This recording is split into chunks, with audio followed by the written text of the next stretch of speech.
இன்றைய வேத ஆராய்ச்சி வேளையிலே பங்கு பெற வருகை தந்திருக்கும் உங்கள் அனைவரையும் தூய மத்தேயு தமிழாலய சார்பிலே வாழ்த்துகிறேன், வரவேற்கிறேன். இந்த நேரத்திலும் தேவன் தாமே நம்மை ஆசீர்வதிக்கும்படியாக நாம் ஜெபம் செய்வோம். எங்கள் அன்பின் கர்த்தாவே, இன்றைய வேத ஆராய்ச்சி வேளைக்காக உம்முடைய திரு சமூகத்திலே நாங்கள் வந்திருக்கிறோம். இப்போதும் நாங்கள் பாட இருக்கின்ற பாடல்களையும் தியானிக்க இருக்கின்ற உம்முடைய திருவசனங்களையும் நீர் தாமே ஆசீர்வதித்தருளும். இன்றும் உம்முடைய திருவார்த்தைகளை எங்கள் மத்தியிலே அளிக்க இருக்கின்ற உம்முடைய தாசர் மூலமாக எங்களோடு பேசியறலும்.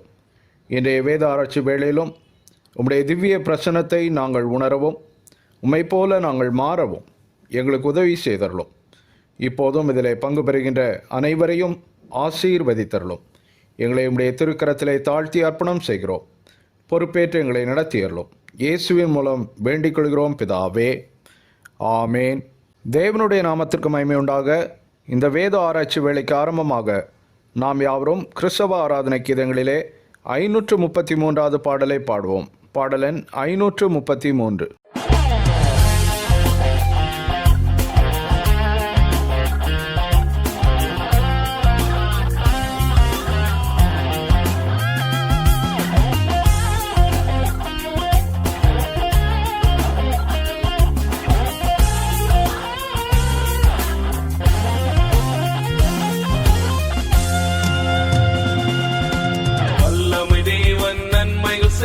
ஸ்தோத்தரி, வாக்குகள் மாறா கிருபைகள் தந்தா ஸ்தோத்தரி. வல்லமை தேவன் நன்மைகள் செய்தா ஸ்தோத்தரி, வாக்குகள் மாறா கிருபைகள் தந்தா ஸ்தோத்தரி. ஸ்தோத்தரி மனமே ஸ்தோத்தரி, ஸ்தோத்தரி மனமே ஸ்தோத்தரி.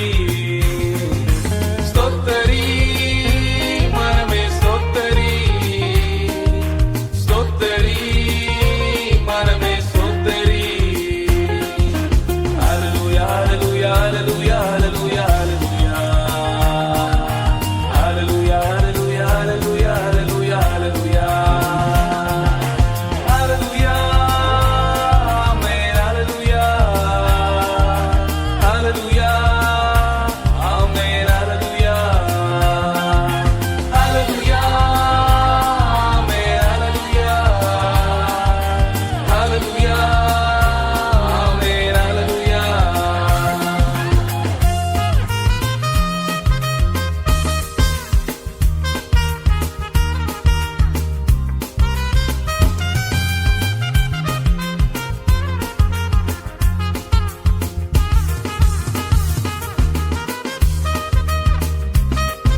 இப்போதும் வேத பாடம் வாசிக்கப்படும். இன்றைய வேத ஆராய்ச்சிக்கென்று தெரிந்து கொள்ளப்பட்ட வேத பகுதி அப்போஸ்தலருடைய நடபடிகள் 3ஆம் அதிகாரம் 1ஆம் வசனம் முதல் 11ஆம் வசனம் வரை.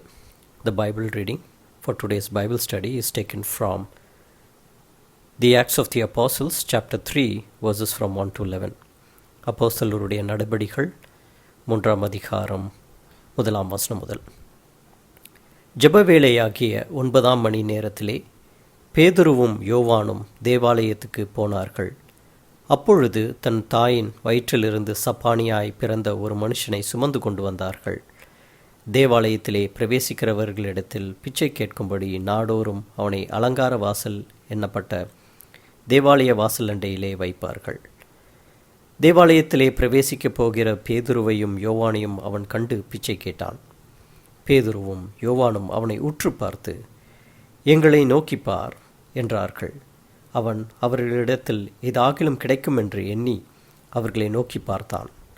அப்பொழுது பேதுரு, வெளியும் பொன்னும் என்னிடத்தில் இல்லை, என்னிடத்தில் உள்ளதை உனக்கு தருகிறேன். நசரேயனாகிய இயேசு கிறிஸ்துவின் நாமத்தினாலே நீ எழுந்து நட என்று சொல்லி வலது கையினால் அவனை பிடித்து தூக்கிவிட்டான். உடனே அவனுடைய கால்களும் கரடுகளும் பலன் கொண்டது. அவன் குதித்தெழுந்து நின்று நடந்தான். நடந்து குதித்து தேவனை துதித்து கொண்டு அவர்களுடனே கூட தேவாலயத்திற்குள் பிரவேசித்தான். அவன் நடக்கிறதையும் தேவனை துதிக்கிறதையும் ஜனங்கள் எல்லாரும் கண்டு, தேவாலயத்தின் அலங்கார வாசலண்டையிலே பிச்சை கேட்க உட்கார்ந்திருந்தவன் இவன்தான் என்று அறிந்து அவனுக்கு சம்பவித்ததை குறித்து மிகவும் ஆச்சரியப்பட்டு பிரமித்தார்கள். குணமாக்கப்பட்ட சப்பானி பேதுருவையும் யோவானையும் பற்றி கொண்டிருக்கையில் ஜனங்கள் எல்லாரும் பிரமித்து சாலமோன் மண்டபம் என்னப்பட்ட மண்டபத்திலே அவர்களிடத்திற்கு ஓடி வந்தார்கள் என்பதே வாசிக்கும்படியாக தெரிந்து கொள்ளப்பட்ட வேத பாடம் வாசித்தாயிற்று. அறிவிப்புகள். இன்றைய வேத ஆராய்ச்சி வேளையிலும் பங்கு பெற்று கொண்டிருக்கின்ற உங்கள் அனைவரையும் கர்த்தராகிய இயேசு கிறிஸ்துவின் இனிய நாமத்திலே வாழ்த்தி வரவேற்கிறேன். இந்த வேத ஆராய்ச்சி வேளையிலும் நம்மத்திலே தேவனுடைய செய்தியை பகிர்ந்து கொள்ள இருக்கும் ரெவரண்ட் டாக்டர் ஸ்டான்லி ஜோன்ஸ் அவர்களை ஆலய சார்பிலே வாழ்த்தி வரவேற்கிறேன். அவர்கள் பூனாவில் இயங்கி வரும் யூபிஎஸ்ஸிலே நியூ டெஸ்டமென்ட் டிபார்ட்மெண்ட்டிலே ப்ரொஃபஸராக இருந்து தேவனுடைய ஊழியங்களை செய்து வருகிறார்கள். திரும்பவும் தேவனுடைய நாமத்திற்கு மகிமை உண்டாக நாம் யாவரும் கிறிஸ்தவ ஆராதனை கீதங்களிலே 557வது பாடலை பாடுவோம். பாடலெண் 557.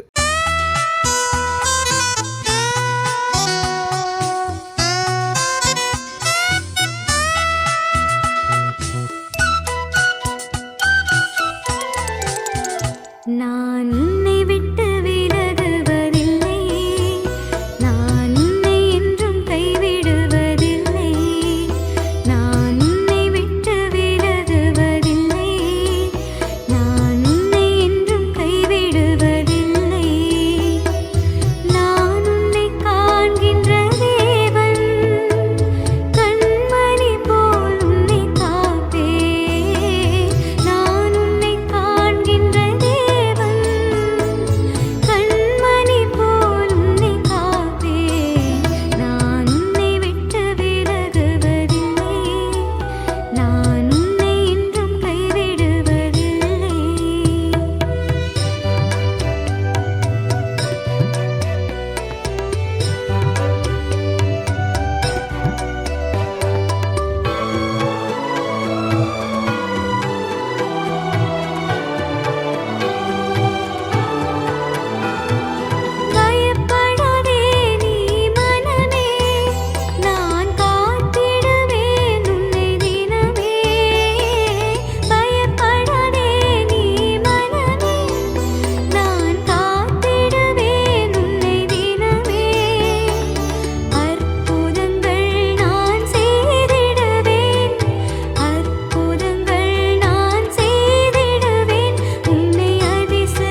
இப்போதும் ரெவரண்ட் டாக்டர் ஸ்டான்லி ஜோன்ஸ் அவர்கள் நம்ம மத்தியிலே தேவனுடைய வார்த்தைகளை பகிர்ந்து கொள்வார்கள்.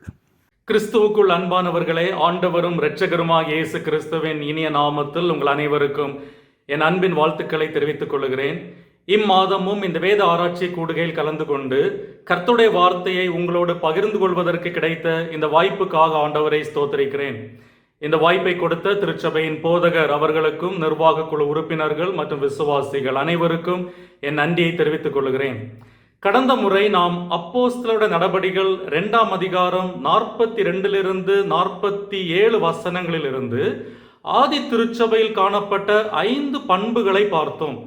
ஆதி திருச்சபை ஒரு கற்றுக்கொள்ளும் சபையாக, ஒரு ஐக்கியமுள்ள சபையாக, ஒரு ஜெபிக்கும் சபையாக, ஒரு செயல்படும் சபையாக, ஒரு வளரும் சபையாக இருந்தது என்று கற்றுக்கொண்டோம்.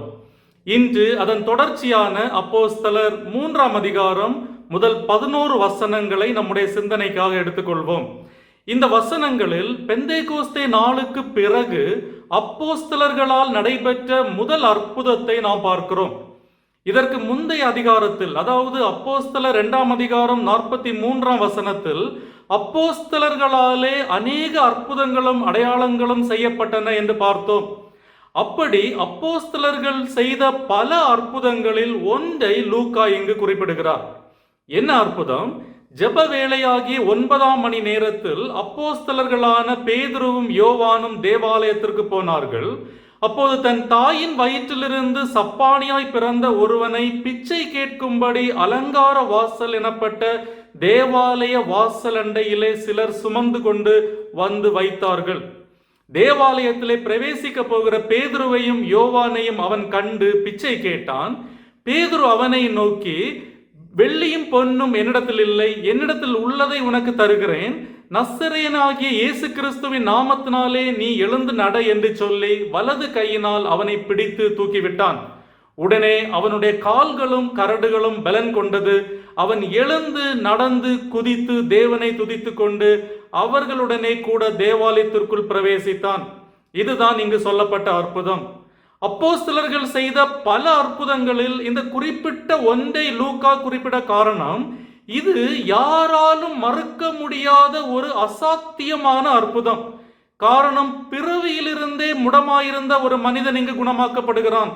இதற்கு முன் நடந்தே இராத ஒரு மனிதன் இப்பொழுது நடந்து குதித்து தேவனை துதித்து கொண்டு தேவாலயத்துக்குள் செல்லுகிறான். யார் இந்த மனிதன்? தினந்தோறும் தேவாலயத்திலே பிச்சை கேட்டுக் கொண்டிருந்தவன். அவனை அங்கு எல்லாருக்கும் தெரியும். அவன் பிறவியிலிருந்தே ஊனமானவன் என்பது எல்லாருக்கும் தெரிந்த விஷயம். இவன் இயேசுவின் நாமத்தினால் சுகம் பெற்றான் என்ற விஷயத்தை யாரும் மறுக்க முடியாது. அது மட்டுமல்ல, லூக்கா இதை குறிப்பிட இன்னொரு காரணம், இந்த அற்புதம் தான் ஆதி திருச்சபையில் முதல் பதிவு செய்யப்பட்ட துன்புறுத்தலுக்கு தூண்டுதலாக இருந்தது என்று அப்போஸ்தலர் 4ஆம் அதிகாரத்தில் பார்க்கிறோம். அப்போஸ்தலர் 2ஆம் அதிகாரம் 47ஆம் வசனத்தில் விசுவாசிகள் ஜனங்களிடத்தில் தயவு பெற்றிருந்தார்கள் என்று லூக்கா முன்பு குறிப்பிட்ட சூழ்நிலை இப்பொழுது மாறிவிட்டது. இயேசுவால் முன்னுரைக்கப்பட்ட உபத்திரவம் தொடங்கிவிட்டது என்பதை விவரிக்க இந்த அற்புதம் ஒரு சிறந்த அடித்தளமாக இருந்தது. இந்த காரணங்களுக்காக லூக்கா இந்த அற்புதத்தை அப்போஸ்தலர்களின் முதல் அற்புதமாக குறிப்பிடுகிறார். இந்த வசனங்களை ஆராயும் போது நாம் கற்றுக்கொள்ளுகிற சில முக்கிய பாடங்களை தொடர்ந்து பார்ப்போம். முதலாவது, இந்த சம்பவத்தில் நாம் பார்ப்பது அப்போஸ்தலர்களான பேதுருவும் யோவானும் அவர்களின் ஊழியமும்.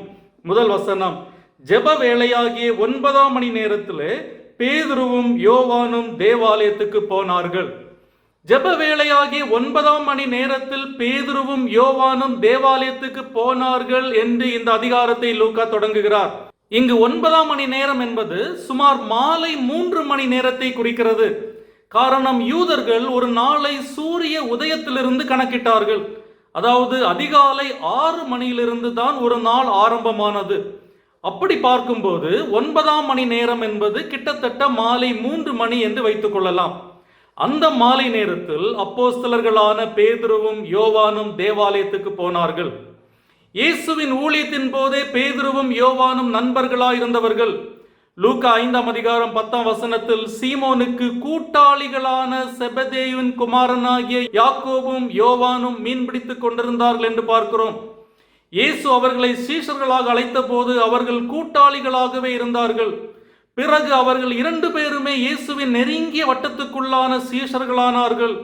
கடைசி பஸ்காவை அவர்கள் 2 பேரும் இணைந்து ஆயத்தம் செய்தார்கள் என்று நற்செய்தி நூல்களில் நாம் பார்க்கிறோம். இயேசுவின் உயிர்த்தெழுதல் அன்று அதிகாலை திறக்கப்பட்டிருந்த கல்லறையை பார்ப்பதற்கு அவர்கள் 2 பேரும் சேர்ந்து போனார்கள் என்று யோவான் 20ஆம் அதிகாரத்தில் பார்க்கிறோம். இயேசுவின் உயிர்த்தெழுதலுக்கு பின்பு திபேரியா கடற்கரையில் மீன்பிடித்துக் கொண்டிருந்த சீஷர்களில் இந்த 2 பேரும் அடங்குவர். அப்படி இயேசுவின் ஊழியத்தின் போது ஒன்றாய் இருந்தவர்கள் இப்பொழுது சேர்ந்தே தேவாலயத்திற்கு போனார்கள் என்று பார்க்கிறோம். ஏன் இந்த மாலை நேரம் அவர்கள் தேவாலயத்திற்கு போக வேண்டும்? காரணம், பொதுவாக மாலை அந்தி பலி செலுத்தும் நேரத்தில் தேவாலயத்தில் மக்கள் கூட்டம் அதிகமாக இருப்பது வழக்கம். பேதுருவும் யோவானும் அப்படி அங்கு கூடியிருந்த மக்களுக்கு இயேசுவே கிறிஸ்து என்று பிரசங்கிப்பதற்காக தேவாலயத்திற்கு அந்த குறிப்பிட்ட நேரத்தில் சென்றிருக்கலாம். காரணம், தேவாலயத்திலே பிரசங்கிப்பது அப்போஸ்தலர்களின் வழக்கமாயிருந்தது. ஒரு நாளில் 3 முறை யூதர்கள் தேவாலயத்தில் ஜெபம் செய்வதற்காக கூடினார்கள். சங்கீதம் 55:17 தாவீது அந்தி சந்தி மத்தியான வேளைகளிலும் நான் தியானம் பண்ணி முறையிடுவேன் என்று தன்னுடைய 3 முறை ஜெபிக்கும் பழக்கத்தை குறிப்பிடுகிறார். அதே போல தானியேலும் தான் தினந்தோறும் 3 வேளை ஜெபிக்கும் பழக்கமுடையவர் என்று சொல்லுகிறார். குறிப்பாக தானியேல் 9ஆம் அதிகாரம் 21ஆம் வசனத்தில் தான் அந்தி பலியின் நேரமாகிய வேளையிலே ஜெபம் பண்ணி கொண்டிருக்கும் போது காபிரியேல் என்னும் தூதன் தனக்கு தரிசனமானார் என்று தானியேல் சொல்லுகிறார். தானியேல் அங்கு குறிப்பிடும் அந்த அந்தி பலியின் நேரம் தான் பேதுருவும் யோவானும் தேவாலயத்திற்கு சென்ற 9ஆம் மணி வேளை. லூக்கா நற்செய்தி நூலில் சகரியாவுக்கு தேவதூதன் தரிசனமான நேரமும் இதுதான். இந்த வசனத்தில் நாம் இன்னொன்றையும் கவனிக்க வேண்டும். பேதுருவும் யோவானும் தேவாலயத்திற்கு சென்ற நேரம் பலி செலுத்தும் நேரமாக இருந்தாலும் அவர்கள் அந்தி பலி செலுத்தும் நேரத்தில் தேவாலயத்திற்கு போனார்கள் என்று லூக்கா சொல்லவில்லை. மாறாக ஜெப வேளையாகிய 9ஆம் மணி நேரத்திலே பேதுருவும் யோவானும் தேவாலயத்திற்கு போனார்கள் என்று சொல்லுகிறார். இதற்கு காரணம், இந்த காலகட்டத்திலேயே விசுவாசிகள் பலி செலுத்தும் முறைமையை முழுமையாக கைவிட்டு விட்டார்கள் என்பது இதிலிருந்து தெரிகிறது. இயேசு சிலுவையில் செலுத்திய பரிபூர்ண பலியே நிறைவானது என்பதை விசுவாசிகள் ஏற்றுக்கொண்டார்கள். வேறு பலி செலுத்த வேண்டிய அவசியமில்லை என்பதை விசுவாசிகள் ஏற்றுக்கொண்டார்கள். இதே 9ஆம் மணி வேளையில் தான் இயேசு சிலுவையிலிருந்து முடிந்தது என்று முழக்கமிட்டு தன் ஜீவனை ஒப்புக் கொடுத்தார். பலி செலுத்துதலின் தேவை முடிந்தது என்று இயேசு முழக்கமிட்ட அதே நேரத்தில் அந்தி பலியில் பங்கெடுப்பதற்காக அல்ல, ஜெபிப்பதற்காக பேதுருவும் யோவானும் தேவாலயத்திற்கு சென்றார்கள். அப்பொழுது அவர்கள் எதிர்பாராத ஒரு நிகழ்வு அங்கு நடந்தது. ஒரு பிறவி முடவன் பிச்சை கேட்டு கொண்டிருந்ததை பார்த்தார்கள். எனவே இரண்டாவதாக இந்த அதிகாரத்தில் அந்த முடமான மனிதனின் அவல நிலையை நாம் பார்க்கிறோம். 2-5 வசனங்களை நான் உங்களுக்கு வாசிக்கிறேன். அப்பொழுது தன் தாயின் வயிற்றிலிருந்து சப்பானியாய் பிறந்த ஒரு மனுஷனை சுமந்து கொண்டு வந்தார்கள். தேவாலயத்திலே பிரவேசிக்கிறவரிடத்தில் பிச்சை கேட்கும்படி நாடோறும் அவனை அலங்கார வாசல் எனப்பட்ட தேவாலய வாசலண்டையிலே வைப்பார்கள். தேவாலயத்திலே பிரவேசிக்க போகிற பேதுருவையும் யோவானையும் அவன் கண்டு பிச்சை கேட்டான். பேதுருவும் யோவானும் அவனை உற்று பார்த்து, எங்களை நோக்கி பார் என்றார்கள். அவன் அவர்களிடத்தில் ஏதாகிலும் கிடைக்கும் என்று எண்ணி அவர்களை நோக்கி பார்த்தான். இங்கு குறிப்பிடப்பட்ட இந்த மனிதன் பிறவியிலிருந்தே முடமானவன். அவனுடைய வேலையே தேவாலயத்தின் அலங்கார வாசல் எனப்பட்ட வாசல் அருகே உட்கார்ந்து பிச்சை கேட்பதுதான். பழங்கால ஆதாரங்களின்படி தேவாலயத்தின் பரிசுத்த பகுதிக்குள் செல்ல 9 வாசல்கள் இருந்தது. வடக்கு திசையில் 4 வாசல்கள், தெற்கு திசையில் 4 வாசல்கள், கிழக்கு திசையில் 1 வாசல் என்று மொத்தம் 9 வாசல்கள் இருந்தது. இதில் கிழக்கு திசையில் இருந்த அந்த ஒரு வாசல் தான் இந்த அலங்கார வாசல். இது அலங்கார வாசல் என்று அழைக்கப்படுவதற்கு பல காரணங்கள் உண்டு. ஒன்று, மற்ற 8 வாசல்களும் 45 அடி உயரமாக இருந்தபோது அலங்கார வாசல் மட்டும் பிரம்மாண்டமான 75 அடி உயரம் உள்ளதா இருந்தது. அது மட்டுமல்ல, முதல் நூற்றாண்டு யூத வரலாற்று ஆசிரியர் ஜோசபஸ் குறிப்பிடும் போது இந்த அலங்கார வாசல் உயர்தர வெண்கலமான கொரிந்து பட்டணத்து வெண்கலத்தால் செய்யப்பட்டது என்று சொல்லுகிறார். அலங்கார வாசலில் காணப்பட்ட கலை நுணுக்கங்களும் வேலைப்பாடுகளும் மற்ற வாசல்களிலிருந்து இதை தனித்துவமாக காட்டியது என்று சொல்லுகிறார். அது மட்டுமல்ல, இந்த வாசல் கிழக்கு நோக்கி இருந்ததால் அதிகாலை சூரியனின் கதிர்கள் இந்த வாசலில் இருந்த வெண்கலத்தில் பட்டு அக்கினி போல அழகாக மின்னுமாம். இப்படிப்பட்ட இந்த அலங்கார வாசலின் அருகில் தன் தாயின் வயிற்றிலிருந்து சப்பானியாய் பிறந்த ஒரு மனிதன் பிச்சை கேட்டுக் கொண்டிருந்தான். அலங்கார வாசலின் அடியில் நிர்பந்தமான நிலையில் ஒரு மனிதன். அந்நாட்களில் பிச்சை கேட்பவர்கள் 3 முக்கிய இடங்களை பிச்சை கேட்பதற்கு பயன்படுத்தினார்கள். ஒன்று, ஐஸ்வர்யவான்களின் வீடுகளின் அருகில் பிச்சை கேட்பது வழக்கமாக இருந்தது. குறிப்பாக லாசரு ஐஸ்வர்யவான் ஓமையில் இதை பார்க்கிறோம். 2, முக்கிய சாலை சந்திப்புகளில் பிச்சை கேட்பது பழக்கமாக இருந்தது. மார்க் 10ஆம் அதிகாரத்தில் கண் பார்வையற்ற பர்த்திமேயு சாலையோரம் உட்கார்ந்து பிச்சை கேட்பதை நாம் பார்க்கிறோம். 3, தேவாலயங்களில் பிச்சை கேட்பது வழக்கமாக இருந்தது. இந்த மனிதனை போல யூத மார்க்கத்தில் தர்மம் செய்வது புகழ்ச்சிக்குரிய ஒரு விஷயமாக கருதப்பட்டது. எனவே தேவாலயத்தில் தொழுகைக்கு செல்லுகிற மக்கள் அங்கிருந்தவர்களுக்கு தர்மம் கொடுப்பதை ஒரு வழக்கமாக கொண்டிருந்தார்கள். இந்த சூழ்நிலையை பயன்படுத்தி கொள்ளத்தான் இந்த முடமான மனிதன் அங்கு பிச்சை கேட்டுக் கொண்டிருந்தான். இன்று நமக்கு இருக்கிற மருத்துவ தொழில்நுட்ப வசதிகள் அந்த நாட்களில் கிடையாது. ஒருவன் உடல் ஊனமாய் பிறந்தால் அவன் உடல் ஊனமாகவே மரிக்க வேண்டும். குணமாவதற்கான எந்த சாத்தியக்கூறுகளும் அன்று கிடையாது. எனவேதான் மேசியாவால் மட்டுமே முடமானவர்களை குணமாக்க முடியும் என்று பழைய ஏற்பாட்டு தீர்க்கதரிசிகள் கூறினார்கள். குறிப்பாக ஏசாயா 35ஆம் அதிகாரம் 5-6 வசனங்களில் மேசியா வரும்போது முடவன் மானை போல குதிப்பான் என்று ஏசாயா தீர்க்கதரிசி சொல்வதை நாம் பார்க்கிறோம். எனவே மேசியாவை தவிர வேறு யாராலும் குணப்படுத்த முடியாத நிலையில் இருந்த ஒரு மனிதனை தான் நாம் இங்கு பார்க்கிறோம். அவனுடைய அவல நிலையை பாருங்கள். அவன் 40 வயதுக்கு மேற்பட்டவனாயிருந்தான் என்று அடுத்த அதிகாரம் அப்போஸ்தலர் 4ஆம் அதிகாரம் 22ஆம் வசனத்தில் சொல்லப்பட்டிருக்கிறது. கிட்டத்தட்ட 40 ஆண்டுகளாக பயன்படுத்த முடியாத அந்த கால்களோடும் வளர்ச்சி அடையாத தசைகளோடும் அவன் வாழ்ந்திருக்கிறான். அவன் நிலைமை எவ்வளவு பரிதாபமாக இருந்திருக்கும். யாருடைய உதவியுமில்லாமல் அவன் எங்கும் செல்ல முடியாது. ஊனமுற்றவர்களுக்கு சக்கர நாற்காலிகளோ சாய்வு பாதைகளோ அன்றைக்கு கிடையாது. அப்படிப்பட்ட சூழலில் இந்த முடமான மனிதனை தினந்தோறும் தேவாலயத்துக்கு சுமந்து சென்றது யார் என்று நமக்கு சொல்லப்படவில்லை. ஒருவேளை அது அவனுடைய நண்பர்களாக இருக்கலாம், அல்லது பிச்சை எடுக்கும் இடங்களுக்கு பிச்சைக்காரர்களை தூக்கி செல்வதன் மூலம் பிழைப்பு நடத்துகிறவர்களாக இருக்கலாம், அல்லது இவனை வைத்து பிச்சை எடுத்து பிழைப்பு நடத்தும் ஒரு கும்பலாக இருக்கலாம். எப்படியும் அவன் அங்கு பிச்சை எடுப்பதற்காகவே அமர்த்தப்பட்டிருந்தான். தேவாலயத்தில் பிரவேசிக்கிற பேதுருவையும் யோவானையும் அவன் கண்டு பிச்சை கேட்டான். பேதுருவும் யோவானும் அவனை உற்று பார்த்து எங்களை நோக்கி பார் என்றார்கள். பெரும்பாலும் அவனை யாரும் உற்று பார்ப்பது கிடையாது.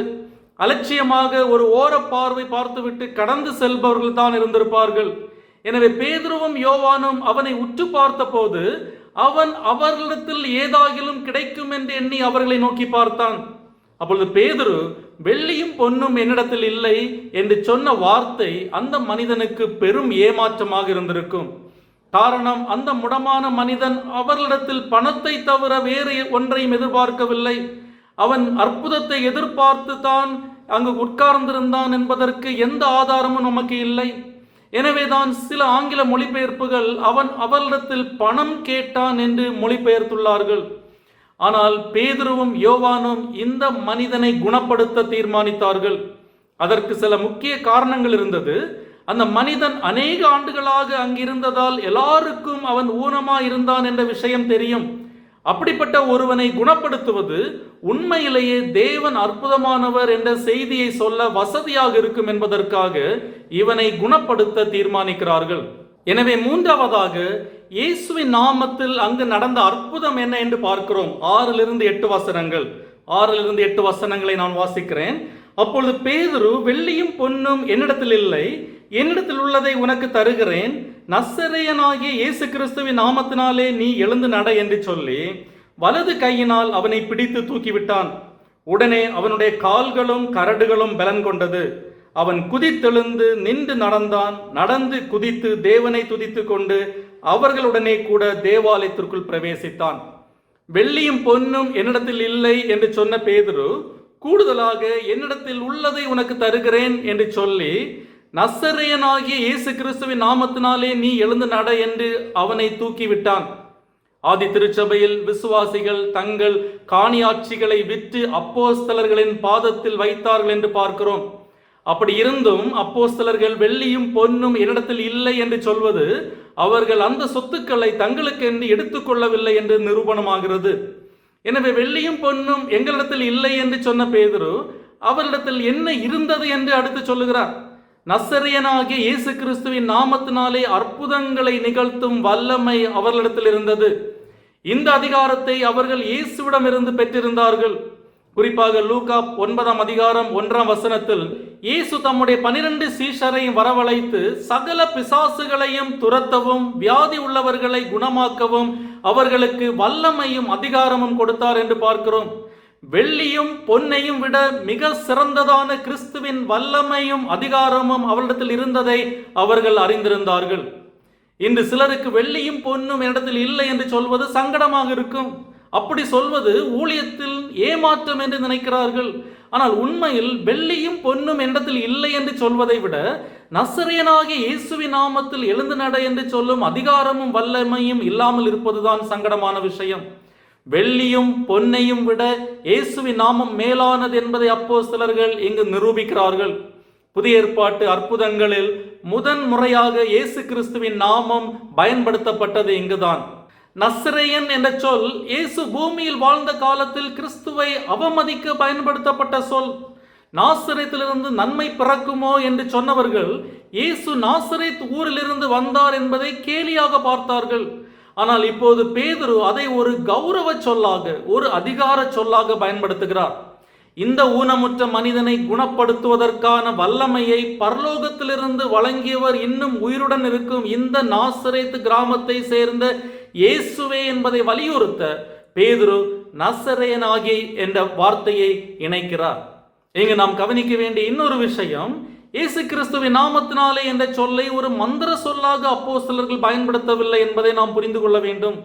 இந்த அற்புதத்திற்கான முழு மகிமையும் இயேசுவுக்குரியது என்பதை உறுதிப்படுத்தவே இயேசுவின் நாமத்தை அப்போஸ்தலர்கள் பயன்படுத்தினார்கள்.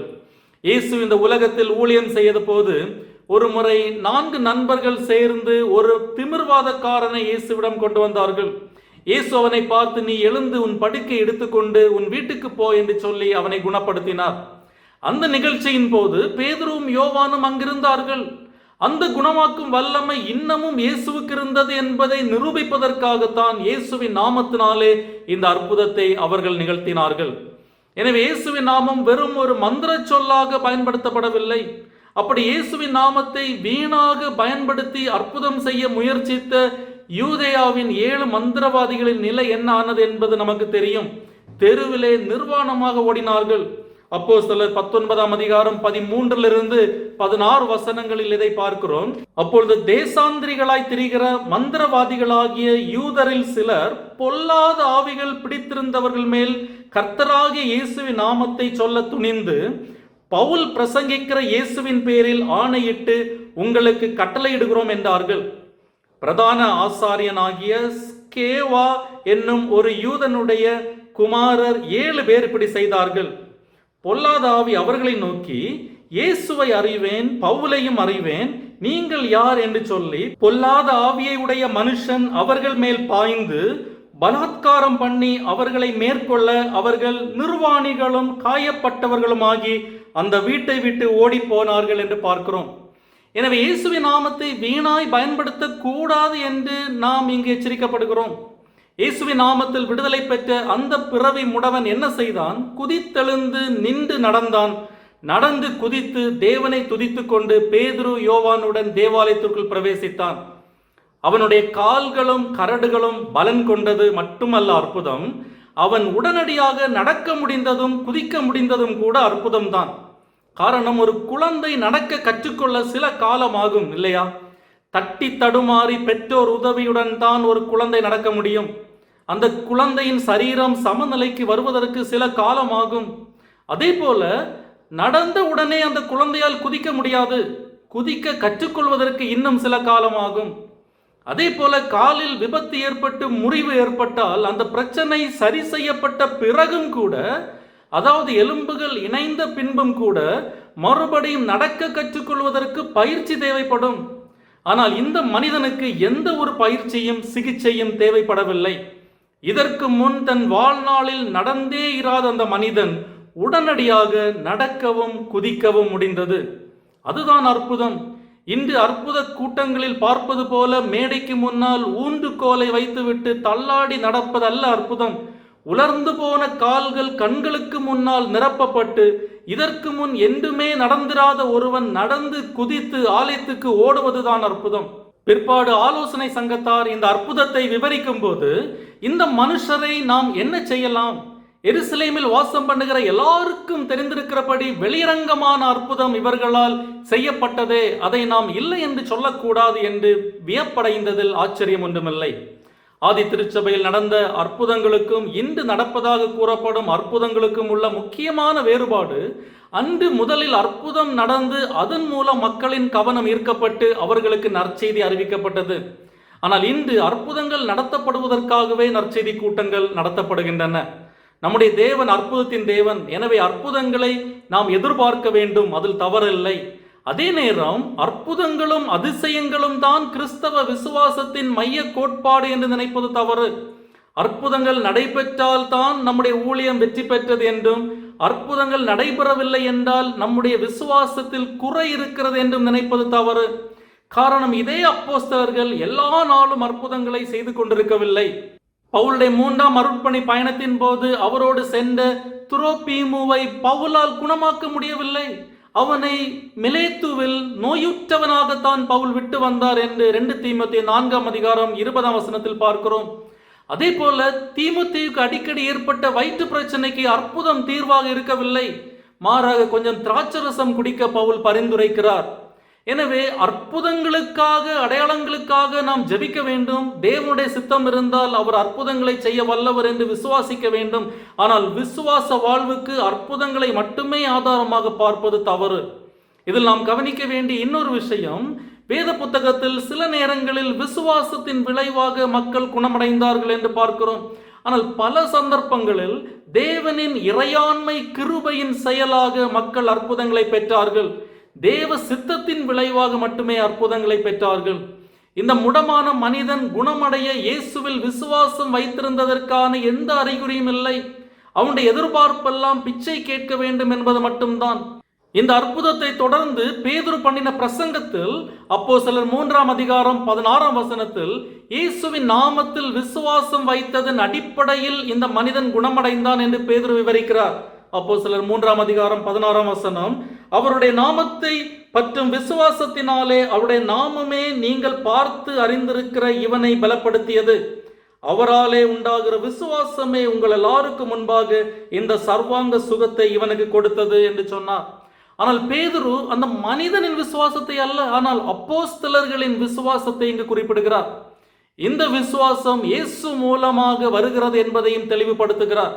அதாவது இயேசு இந்த முடவனை குணப்படுத்துவார் என்று நம்புவதற்கு பேதுருவுக்கு ஆண்டவர் விசுவாசத்தை கொடுத்தார் என்ற அர்த்தத்தில் பேதுரு அதை சொல்லுகிறார்.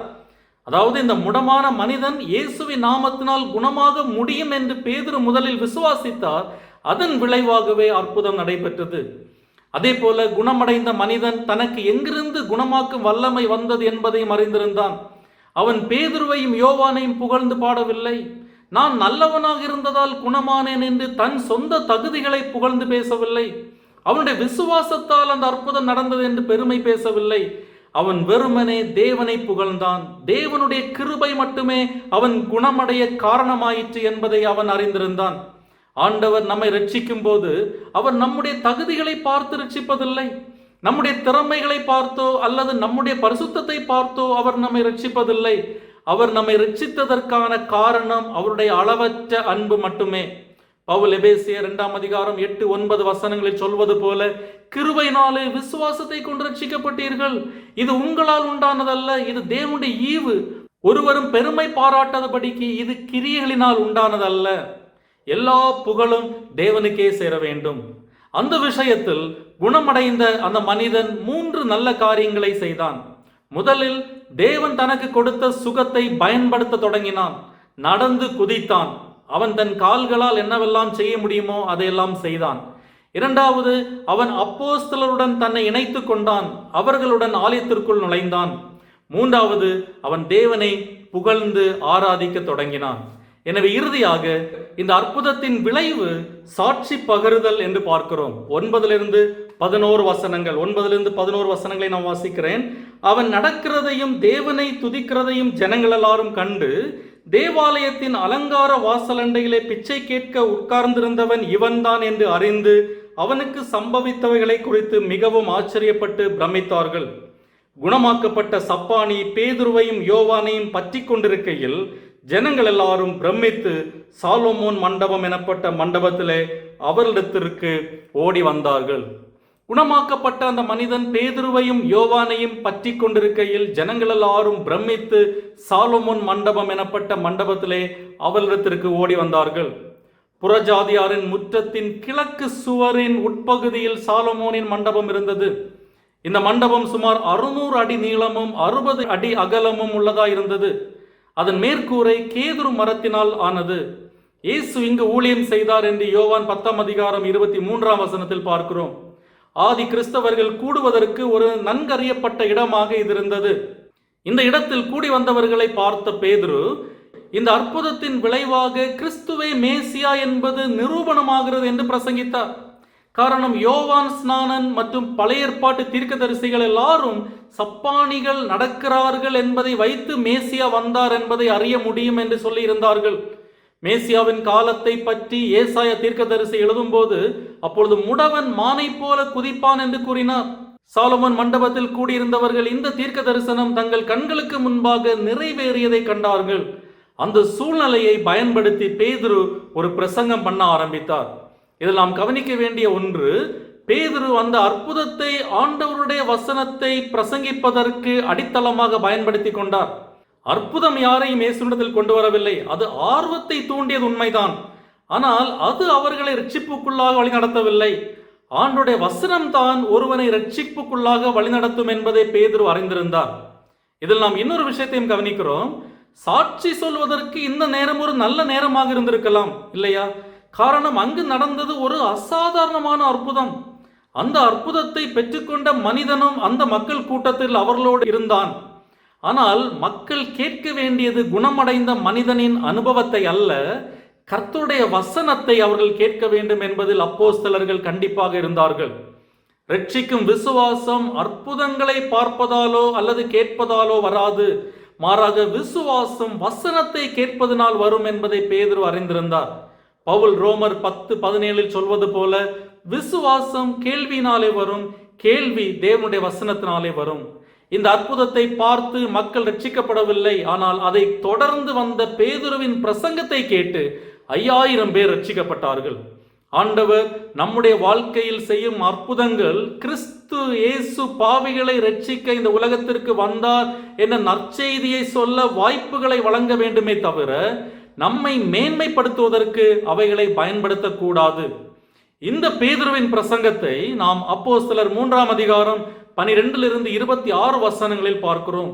அந்த பிரசங்கத்தின் கருத்தை நாம் அடுத்த மாதம் தொடர்ந்து கற்றுக்கொள்வோம். ஆண்டவர் நம்மை ஆசீர்வதிப்பாராக. ஆமேன். இப்போதும் நம்ம மத்தியிலே தேவனுடைய செய்தியை பகிர்ந்து கொண்ட ரெவரண்ட் டாக்டர் ஸ்டான்லி ஜோன்ஸ் அவர்களுக்கு ஆலய சார்பிலே நன்றிகளை தெரிவித்துக் கொள்கிறேன். தேவன் தாமே அவர்களை ஆசீர்வதிப்பாராக. தொடர்ந்து அவர்களுக்காக, அவருடைய குடும்பத்தினருக்காக, அவருடைய ஊழியங்களுக்காக ஜெபிக்கும்படியாய் உங்களை அன்போடு கேட்டுக்கொள்கிறேன்.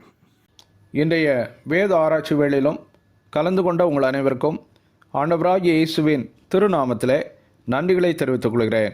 இப்போதும் இந்த நேரத்திலும் கர்த்தருக்கு நம்முடைய நன்றிகளை ஏறெடுத்து ஜெபம் செய்வோம். எங்கள் அன்பின் பரம தகப்பனே, இன்றைய வேத ஆராய்ச்சி வேளைக்காக உம்மை துதிக்கிறோம். நீர் தாமே இந்த நேரத்திலும் எங்கள் மத்தியிலே பேசினதற்காக உம்மை ஸ்தோத்திரிக்கிறோம்.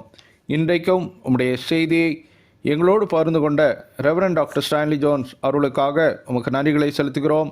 அவர்களையும் அவருடைய குடும்பத்தினரையும் அவருடைய ஊழியங்களையும் நீர் ஆசீர்வதித்தருளும்.